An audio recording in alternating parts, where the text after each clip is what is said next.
এইটো চক আমাৰ মায়ে মিছত অৰ্ডাৰ দিছিলে কিনো বস্তু তাকে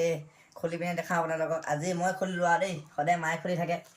মাক ক'লোঁ আৰু মই খোলোঁ বুলি দিয়া আজি চব খোলাচোন কি চাওঁ পাহৰি থাকিলোঁ নহয় কিবা কিবিবোৰ অৰ্ডাৰ দি থাকোঁ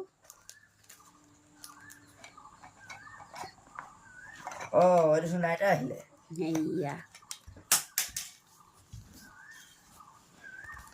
এইটো চক লাইটাৰ আমাৰ মানে ঘৰত বহুত দিনৰ পৰা লাইটাৰ মানে বেয়া হৈছিলে লাইটাৰটো আগৰ লাইটাৰটো তাকে মায়ে অৰ্ডাৰ দিছিলে বাৰু লাইটাৰ এইটো আহিলে লাইটাৰৰ লগত দুটা বস্তু ফ্ৰী আহিছে চক এখন কটাৰী এইটো আলু বাকলি গুচাবলৈ সেয়া অনলি 133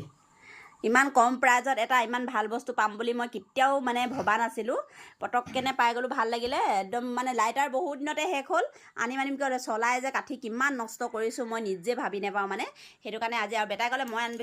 আনবক্সিং কৰোঁ সেইকাৰণে কৰা বোলো আপোনালোকে জনাবচোন 133 মানে 133 টকাত মই কিমান ভাল বস্তু পাইছোঁ এনেই কিনিবলৈ গ'লে এটা লাইটাৰ 150 টকা লয় কিন্তু আজি 133 টকাতে মই 3টা বস্তু পাইছোঁ মিছোত 130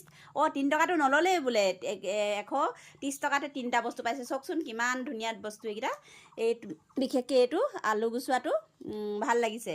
আপোনালোকে জনাব দেই বস্তুকেইটা কেনেকুৱা ভাল হৈছে নাই